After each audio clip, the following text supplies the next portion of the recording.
So what I want to say first हमें कोई भी डेवलपमेंट करने से पहले रिपोजिटरी के अंदर जाओ। रिपोजिटरी के अंदर जाने के बाद कोड को दबाओ, उसके बाद HTTP को कॉपी करके git क्लोन दबा दो। कहाँ पर? तुम्हारे टर्मिनल के अंदर, जहाँ पर तुम एक्चुअली काम कर रहे हो। Okay, to do list folder का नाम है उसके अंदर। तो HTTP का एडवांटेज क्या है? HTTP अगर तुम git क्लोन नहीं करोगे तो तुम्हें SSH की जनरेट करना पड़ेगा, वो एक अलग झमेला हो जाएगा। ओके, फिर से तुम्हें ऑथेंटिकेट वगैरह करना पड़ता है। HTTP से तुम अगर git क्लोन करोगे तो डायरेक्टली वो git init हो जाता है। जो तुम git init करते हो ना, वो डायरेक्टली हो जाता है। यहाँ पर सिर्फ अभी हम क्या करना होगा, सिर्फ हमें git ऐड करना होगा, उसके बाद git कमिट करना होगा। तो तुम यहाँ से भी git ऐड कर सकते हो या उसके बाद यहाँ पर कमिट कर सकते हो, या फिर तुम डायरेक्टली यहाँ से कर सकते हो। जैसे मैं करके दिखाता हूँ। पहले मैं टर्मिनल को साफ कर देता हूँ, CLEAR क्लियर। उसके बाद मैं यहाँ पर git स्टेटस देखूँगा, STATUS। उसके बाद यहाँ पर दोनों फाइल मॉडिफाइड है, वो जो यहाँ पर भी दिखा रहा है और यहाँ पर भी दिखा रहा है। अच्छा, ये वाला चीज़ मैंने एक एक्सटेंशन यूज़ किया था।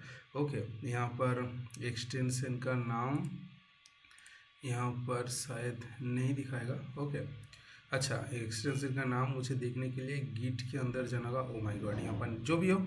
ओके, इसका एक एक्सटेंशन होता है जो यहाँ पर पूरा लाइन दिखाता है। अच्छा, एक्सटेंशन यहाँ पर Git graph. Okay, Git control graph नाम का एक्सटेंशन है। जो भी हो, मैं यहाँ पर क्या दबाऊंगा, उसके बाद गिट स्टेटस देख लिया। उसके बाद मैं यहाँ पर गिट ऐड स्पेस डॉट दबा के एंटर मारूंगा।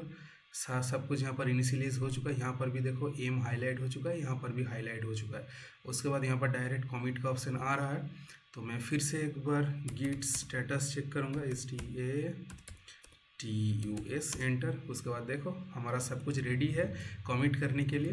तो हम यहाँ पर गिट COMMIT कमिट /m, उसके बाद स्ट्रिंग के अंदर पास करेंगे कि PROJECT प्रोजेक्ट COMPLET कंप्लीट।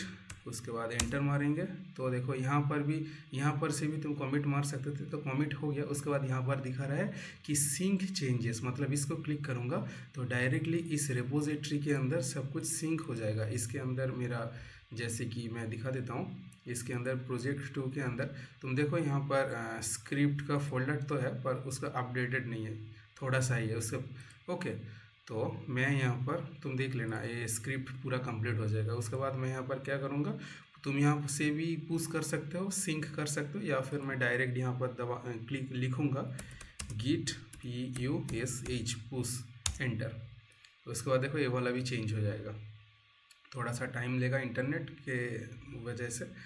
तो सब कुछ यहाँ पर चेंज हो चुका है गिट। उसके बाद मैं फिर से एक बार गिट स्टेटस देख लूँगा, एंटर।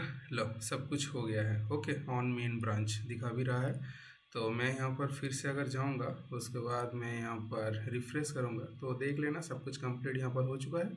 ओके, तो यही कुछ बात है।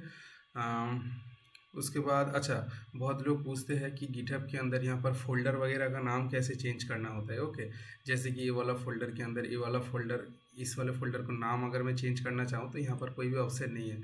कोई बात नहीं, तुम यहाँ पर VS कोड के अंदर जाके इस फोल्डर को चेंज करके फिर से यहाँ पर गिट ऐड करके पुश कर देना कमिट करने के बाद, तो यहाँ से काम हो जाता है। तो यही कुछ बात है गिट का। ओके, तो मैंने क्या कहा, हमेशा गिट को HTTP की मदद से यूज़ करना VS कोड के अंदर। ओके, यहाँ पर VS मैंने एकदम फास्ट वीडियो पर कहा था कि कैसे गिट क्लोन करना पड़ता है। ओके, तो SSH की ज़रूरत नहीं पड़ता, नहीं तो तुम्हें SSH की जनरेट करना पड़ेगा। ऐसा ही कुछ बात है। अगर तुम HTTP को इस्तेमाल करोगे तो यहाँ पर जब तुम पहली बार गिट पुश करोगे तो यहाँ पर एक ऑथेंटिकेशन का मेल आएगा और लिखा होगा कि ऑथेंटिकेट यूजिंग ब्राउज़र। क्लिक कर देना तो डायरेक्टली वो फास्ट पार्टी वेरीफाई कर लेगा। तो यही कुछ बात है। फ़िलहाल के लिए इतना ही। गिटहब को हमेशा यूज़ करते रहो ताकि प्रैक्टिस होता रहे, क्योंकि गिट एंड गिटहब बहुत ही इंपॉर्टेंट चीज़ है। अगर तुम गिट एंड गिटहब नहीं जानते हो तो तुम डेवऑप्स के रास्ते में नहीं जा पाओगे। जो भी हो, फिलहाल के लिए आज के लिए इतना ही, ज़्यादा लंबा ना करते हुए बाय बाय।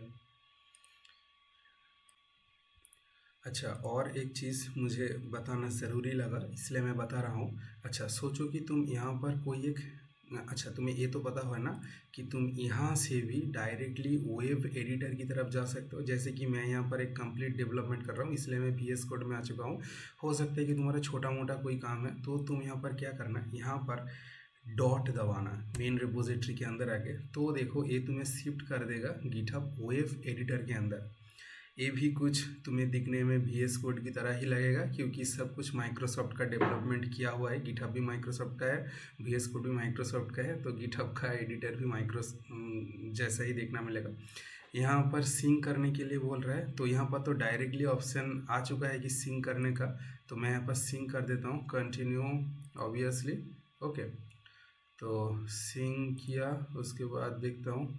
अच्छा, ये एक्चुअली यही मैं बोल रहा था, यहाँ पर तुम अगर कोई काम कर रहे हो, उसके बाद तुम इस यहाँ से पुश कर दे रहे हो मेन रिपोजिटरी के अंदर, या फिर तुम यहाँ पर कोई काम कर रहे हो वो भी तुम पुश कर दे रहे हो मेन रिपोजिटरी के अंदर, तो गिट कॉन्फ्लिक्ट हो जाता है। तो उसके लिए मेरा यहाँ पर गिटहब के अंदर एक रिपोजिटरी है गिटहब, उसके अंदर मैंने नोट्स बना के रखा है। हाँ, ये भी इंटरनेट से बहुत जगह से मैनेज किया हुआ है, मेरा ये सब ड्रॉप नहीं है। उसके अंदर मैं यहाँ पर एक चीज़ लिखा हूँ, यहाँ पर पुश, जहाँ पर मैंने एक्सप्लेन किया था गिट के क्या होता है, गिट में क्या होता है, राइट, ऐड, कमिट, उसके बाद पुश होता है। ये तो तुमने देखो यहाँ पर पूरा फ्लो मैंने दे रखा है। ओके, पहले हम इनिट करना पड़ता है, जो तुम HTTPS से अगर गिट क्लोन करोगे तो इनिट करने की ज़रूरत नहीं पड़ती, ऑलरेडी वो इनिशियलाइज हुआ रहता है। हमें सिर्फ गिट ऐड करना पड़ता है, गिट कमिट करना पड़ता है, गिट पुश करना पड़ता है। HTTP से डायरेक्टली पुश हो जाता है, या फिर तुम अगर HTTP से क्लोन नहीं करोगे तो SSH की से ऑथेंटिकेट करना पड़ता है। छोटी सी चीज़ है, तुम यूट्यूब में बहुत सारा वीडियो अवेलेबल है, देख सकते हो। ओके, ये सारा जो लोगो है AM ये सब क्या है मैं यहाँ पर दे रखा हूँ, सब कुछ अच्छे से समझा चुका हूँ। और यहाँ पर तुम चाहो तो यहाँ पर इमेज भी खोल के देख सकते हो, क्या ज़्यादा एग्जैसुरेट हो जाएगा, इसलिए मैंने इसके अंदर रखा है, इस पिक्चर्स वगैरह को जो ज़रूरत है वो बाहर रखा है। उसके अच्छा, मैं जो बोल रहा था कॉन्फ्लिक्ट के बारे में, यही लिखा है VS code and web editor Marge conflict, यही हो जाता है। इसको अगर तुम क्लिक करोगे तो मैंने एक छोटा सा वीडियो दे रखा है, और ये वीडियो भी इसके नीचे दे दूंगा। ओके, यहाँ पर मुझे एक्चुअली ये ChatGPT ने दिया था। ओके, मुझे भी नहीं पता था कि एक्चुअली क्या होगा, और यूट्यूब में अच्छे से मिल भी नहीं रहा था कि एक्चुअली क्या होगा। यहाँ पर लिखा है कि केस 1, अगर तुम क्या हो रहा, अगर तुम VS कोड में कोई चेंज नहीं करोगे, सिर्फ कोड एडिटर में चेंज हुआ है, या फिर कोड एडिटर में कोई चेंज नहीं है, सिर्फ VS कोड में चेंज है, तो तुम यहाँ पर जहाँ पर चेंज नहीं है वहाँ पर तुम सिंक कर सकते हो, जैसे कि गिट पुल ओरिजिन ब्रांच नेम, इसको तुम कॉपी कर लो। जैसे कि यहाँ पर गिटहब में पूरा कोड कंप्लीट हो चुका है, पर तुम देख सकते हो यहाँ पर हमारा पूरा कोड कंप्लीट नहीं, यहाँ पर देखो जावास्क्रिप्ट CSS का कुछ भी नहीं है। तो यहाँ पर मुझे टर्मिनल तो नहीं मिल रहा है। ओके, क्योंकि मैं यहाँ पर गिट कोड को ज़्यादा, ये वेब एडिटर को ज़्यादा यूज़ नहीं करता। यहाँ पर टर्मिनल पे आके तुम्हें सिर्फ इस कमांड को पेस्ट कर देना है। ओके, ब्रांच ने मतलब रिपोजिटरी का नाम दे देना।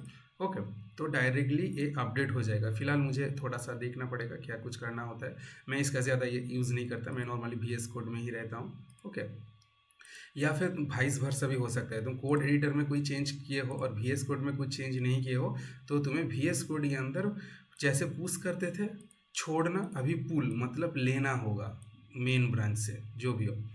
ये और एक सिनारियो हो सकता है केस 2 में, अगर दोनों जगह पर तुमने चेंज कर चुके हो और उसके बाद तुम अगर पुल करोगे, ओके पुल करोगे, तो हो सकता है कि यहाँ पर लाइन 17 में कुछ लिखा है और VS कोड में लाइन 17 में कोई और कुछ लिखा है, तो उसको बोलता है, उस सिनारियो को बोलता है कॉन्फ्लिक्ट। ओके, मार्ज कॉन्फ्लिक्ट।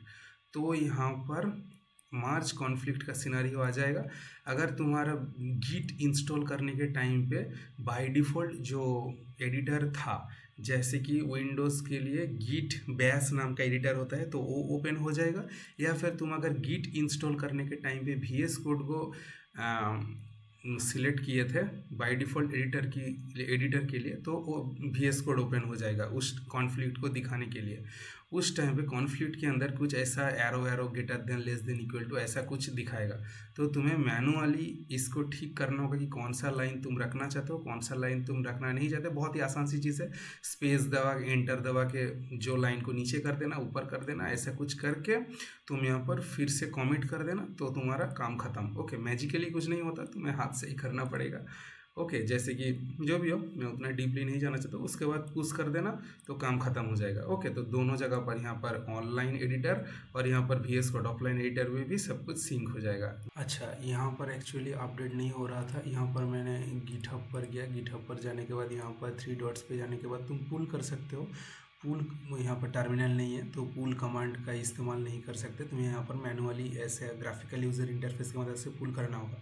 तो मैं जब भी पुल कर रहा था यहाँ पर कुछ कॉन्फ्लिक्ट दिखा रहा था। कॉन्फ्लिक्ट क्या है, यहाँ पर एक एक्स्ट्रा फोल्डर आ चुका था जो मैंने सिंक कर दिया रिजॉल्व करने के बाद। तो यहाँ पर तुम अगर गिटहब के अंदर आओगे, गिटहब के अंदर देखो एक यहाँ पर 00 नाम का एक फालतू फोल्डर आ गया है। ओके, जो मैंने सिर्फ दिखाने की पर्पस के लिए बनाया था, मुझे नहीं पता था कि ये वाला फोल्डर कॉन्फ्लिक्ट कर देगा। ओके, तो फिलहाल मैं यहाँ से इसको डिलीट कर चुका हूँ। डिलीट करने के बाद मुझे सिर्फ यहाँ पर अभी कमेंट एंड पुश करना होगा, तो यहाँ से भी डिलीट हो जाएगा।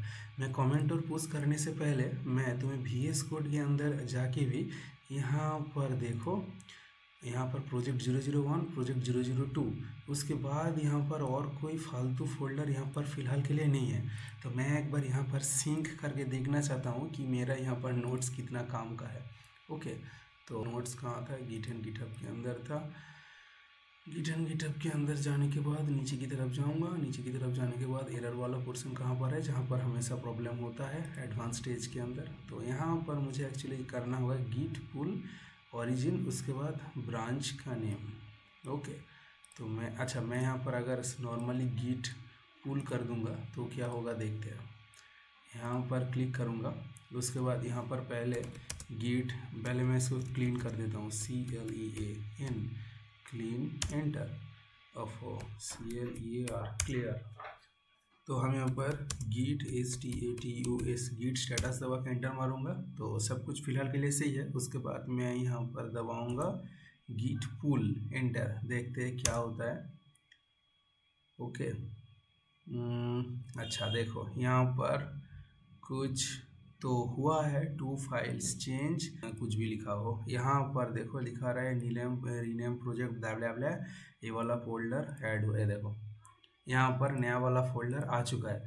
उसके बाद मैं यहाँ पर फिर से कोड एडिटर पर जाऊँगा। कोड एडिटर पर जाने के बाद मैंने वो वाला फाइल डिलीट कर दिया है। डिलीट करने के बाद यहाँ पर मैं इसको कमिट मतलब गिट ऐड करूँगा। गिट ऐड यहाँ पर ऐसे प्लस प्लस करने से होता है। उसके बाद कमिट पुश करूँगा। अब यहाँ पर क्या बोल रहा है यार, ये अच्छा ओफो, मुझे कमिट पे स्ट्रिंग पास करना होता है ना, मैं भूल क्यों जाता हूँ यार। मुझे वो टर्मिनल का ज़्यादा अच्छा लगता है, यहाँ पर ग्राफिकली हो रहा है ना। तो मैं यहाँ पर क्या करूँगा, REMOV रिमूव 000 FOLDER फोल्डर। उसके बाद गिट पुश कर दूँगा। गिट पुश करने के बाद यहाँ पर कुछ भी नहीं है, सब कुछ परफेक्ट है। उसके बाद मैं यहाँ पर रेपोजिटरी के अंदर इसको रिफ्रेश करूँगा, देखने 000 वाला चला जाएगा। उसके बाद में VS कोड के अंदर अभी तक 000 नहीं गया, तो मैं अगर यहाँ पर फिर से गिट पुल दबा के एंटर मारूंगा, उसके बाद देखते हैं, हाँ देखो 000 जा चुका है। तो सब कुछ एकदम सिंक हो चुका है। तो इस तरह से तुम इस लोकल रेपोजिटरी को, लोकल कोड स्पेस को, उसके बाद यहाँ पर दोनों जगह पर एक साथ भी काम करो, कोई फ़र्क नहीं पड़ता। सब कुछ इस तरह से तुम सिंक कर सकते हो। थोड़ा सा ध्यान रखना पड़ता है कि एक्चुअली क्या हो रहा है। ओके, तो फिलहाल यहाँ पर सब कुछ परफेक्टली, जितना मतलब मेरे नॉलेज के अंदर आता है सब कुछ मैंने बोल दिया है।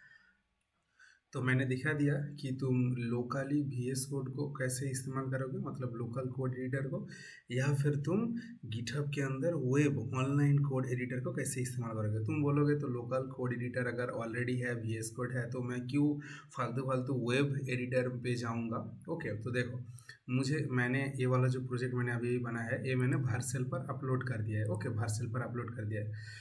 तो मैं इस रिपोजिटरी पर जावास्क्रिप्ट का सारा प्रोजेक्ट रखना चाहता हूँ, कोई एक प्रोजेक्ट रखना नहीं चाहता। तो मैं यहाँ पर, मैं अगर सिर्फ एक प्रोजेक्ट रखता तो मैं नॉर्मली यहाँ पर गियर पे जाके यहाँ पर इसको पेस्ट कर देता। नॉर्मली ये ऑलरेडी पेस्ट हो चुका है बाय डिफ़ॉल्ट, क्योंकि वर्सेल के साथ मेरा गिटहब कनेक्टेड है। पर मैं जब दूसरा वाला ऐप करूँगा तो ये वाला मैं ऐसा नहीं रख सकता, क्योंकि एक ऐप तो नहीं है ना। तो मैं यहाँ पर क्या करूँगा, एक प्रोजेक्ट नाम का MD फाइल तैयार करूँगा, ताकि वहाँ पर क्लिक करके सारे लोग यहाँ पर जा सके।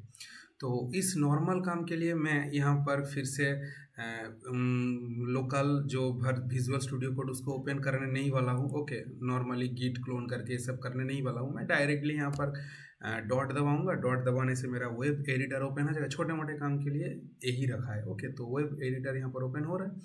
ओपन होने के बाद यहाँ पर एक बार देख लेना सारा फाइल का स्ट्रक्चर सब कुछ सही है कि नहीं, नहीं तो गड़बड़ हो जाएगी। नॉर्मली तो सही होना ही चाहिए।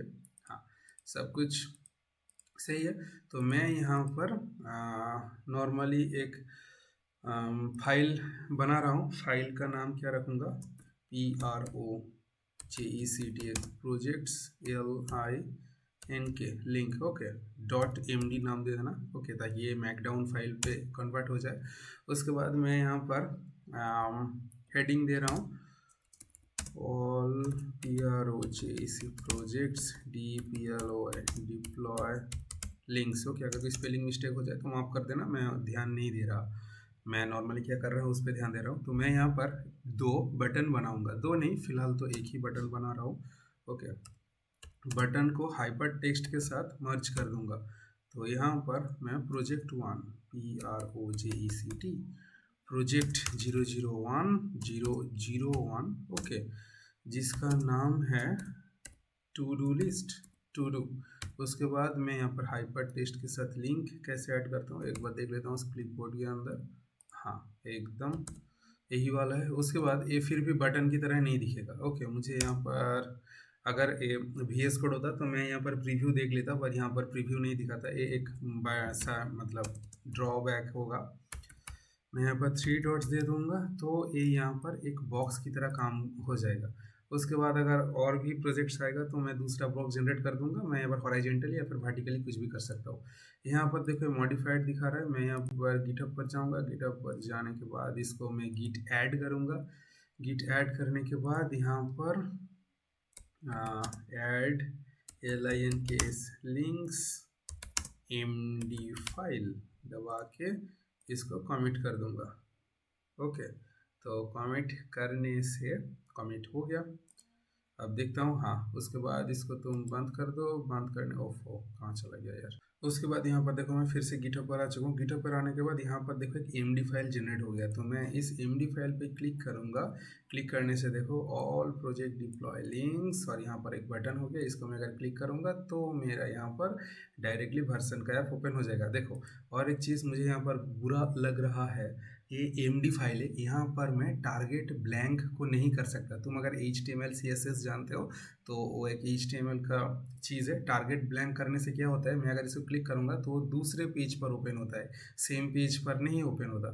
तो .md फाइल पर मुझे नहीं पता कि वो अगर होता भी है तो मुझे नहीं पता एक्चुअली। अगर है तो नीचे कमेंट कर देना, तो मेरी भी थोड़ी मदद हो जाएगी। ओके, मेरी ज्ञान का थोड़ा इजाफा हो जाएगा, जो भी हो। तो यही मैं बोल रहा था कि अगर छोटा मोटा कोई काम है तो नॉर्मली वेब एडिटर को यूज़ करो। अगर कुछ बड़ा काम है, कोई नया प्रोजेक्ट्स बना रहे हो इस रेपोजिटरी के अंदर, तो तुम इसको गिट क्लोन कर लेना HTTP इस लिंक के मदद से। गिट क्लोन, उसके बाद इस लिंक को दबा देना कोई फोल्डर के अंदर, तो एक गिटहब के अंदर इनिशियलाइज हो जाएगा। ओके, तो यही कुछ काम है। छोटा काम के लिए छोटा एडिटर, बड़ा काम के लिए बड़ा एडिटर। तो आज के लिए बाय बाय गाइस।